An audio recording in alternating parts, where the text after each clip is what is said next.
Okay, so this is the first video that I'm uploading for you guys, and you'll have to kind of leave comments or let me know if you like it, if you think it helps or not. But so we'll start with chapter 15. I'm going to hope to get all of chapter 15 done over the weekend. If not, then I'll have it done hopefully before we test. Chapter 15 deals with largely our involvement in World War II. You ended chapter 14 with the bombing of Pearl Harbor, and we kind of reset the stage because that's stuff that you had last year. So in section 1, this basically talks about how the Allies turned the tide, and you notice I've got pictures there of I couldn't find anybody that I really liked to put up for Japan, so I just put their flag. But you've got Hitler and Mussolini and FDR, Stalin, and Churchill. And I've got on here, remember that the Axis powers never have really a coordinated strategy to defeat the Allies. They all had different individual dreams. Hitler obviously wanted to dominate Europe and ultimately put the final solution in place and get rid of all of what he considered to be the inferior peoples. Mussolini wanted to have basically kind of an Italian empire stretching from the Adriatic to East Africa. And then obviously Tojo in Japan wanted to control the Western Pacific and Asia. The Allies, on the other hand, had unified goals. Germany was considered the greatest threat ultimately, which results in all of them developing a Europe-first strategy. You would still see action in the Pacific, but they're going to concentrate their efforts on defeating Hitler first. And so one of the things that we talked about in class was FDR's promise. Initially, this was long before we actually put troops on the ground in Europe. FDR's promise to be an arsenal of democracy. If particularly Great Britain had any chance of survival, it was going to be relying on the supplies that we could provide. The biggest obstacle to this were submarines, German submarines, which were called U-boats. And Germany had U-boats patrolling all across the Atlantic and in the Caribbean. And his goal was to disrupt and destroy America's ability to make a difference in the war for them. And they would initially inflict massive casualties, more than 10,000, and sink more than 3,500 merchant ships. But because of new technology, and I probably should have put that in there, but new technology, namely radar, allowed for us to target submarines as they surfaced at night and other things as well.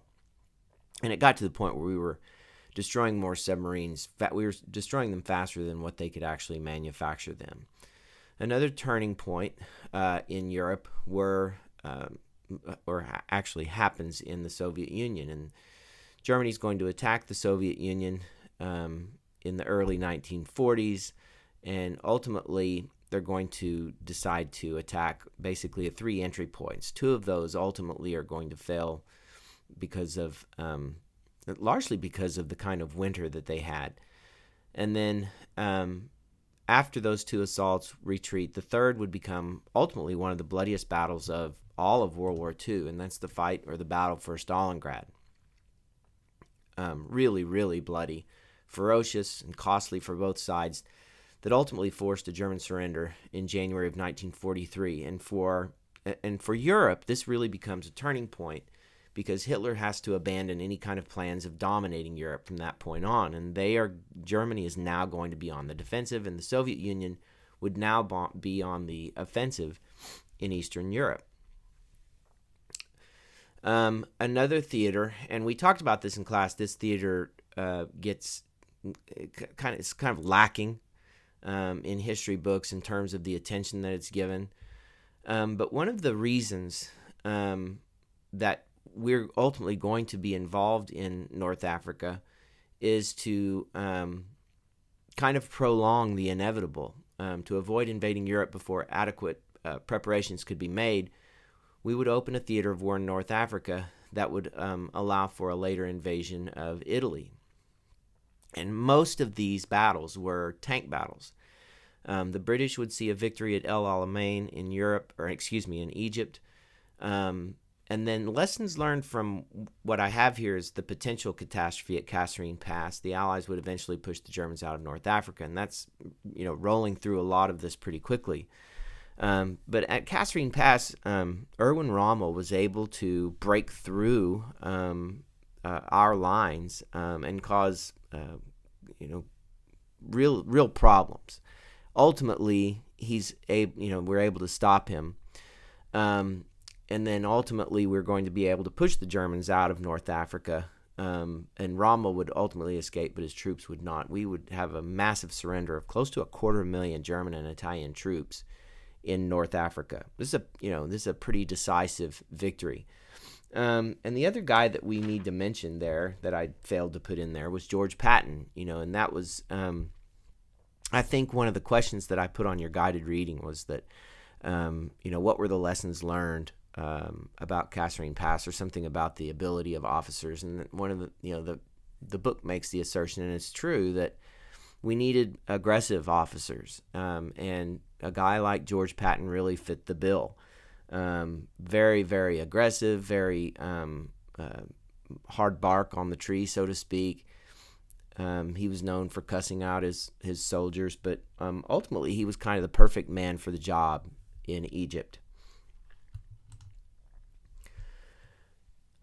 Towards the close of the action in North Africa at the end, after Churchill and FDR would meet in Casablanca, Morocco, to plan the next stages of war. And the plan included invading Italy, bombing Germany, and really the point was to kind of soften them up, ultimately in the hopes of being able to invade Germany and end the war. And the other thing that they agreed on, and you'll notice that there's somebody that's missing from this meeting, and that's Stalin. But the goal was to accept only unconditional surrenders from these three countries. And we talked about what that meant. That means that all of the conditions of the end of the war or the peace process are dictated to the loser. Okay, so when the Allies ultimately invade Italy, the first goal was to conquer the island of Sicily. There are two little islands just off the bottom edge of the boot of Italy, and that's Sicily and Corsica, I believe. I think it's Sicily and Corsica.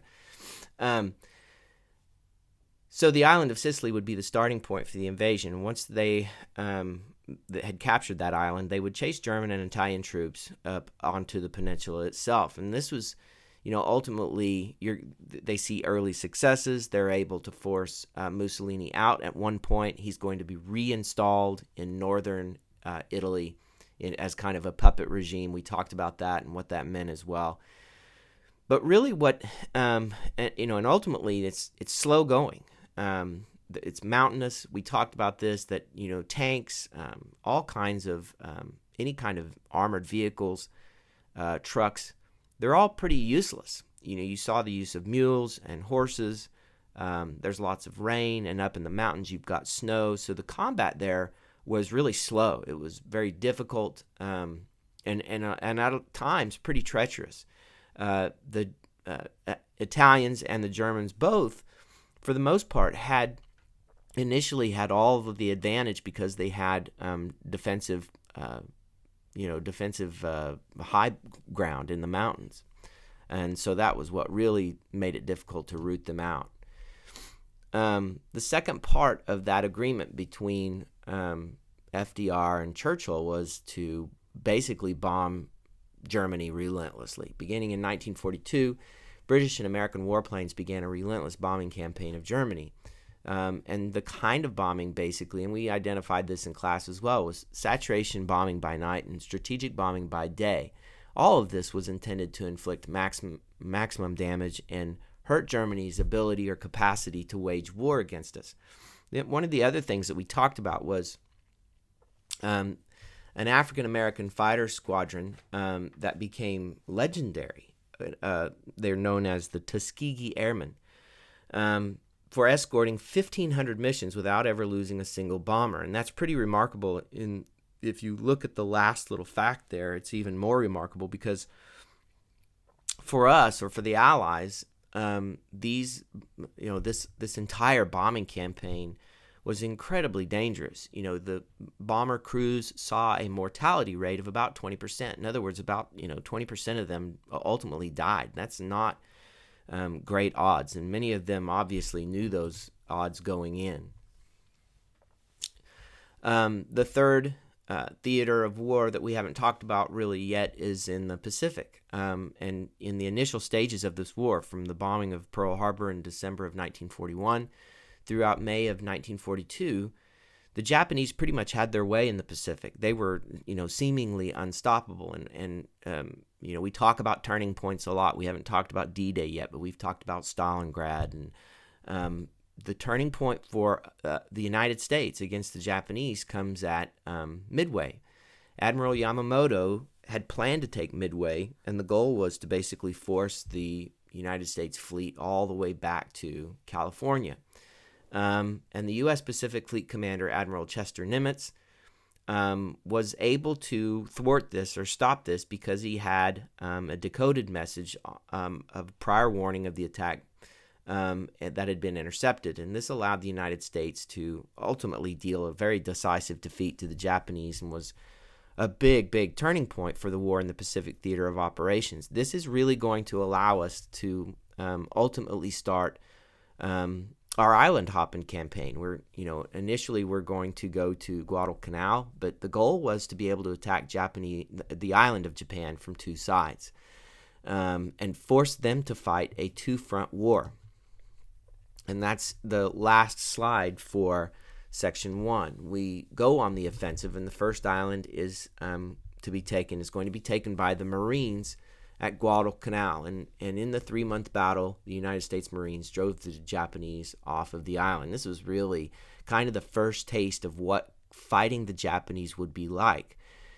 And one of the things they figured out very quickly was that, for the most part, Japanese did not surrender. They would fight to the death. They were quite different from fighting the Italians or fighting the Germans. And that imposes a very different kind of will on the battlefield when you're fighting an enemy that will not surrender, even when the odds are stacked against them. And Guadalcanal gives us really the first visual of that kind of fighting. Okay, I'm going to end the video there. I hope you guys, I hope this helps. Like I said, leave comments or let me know in class if this is something that you like. If it's not, we won't do it.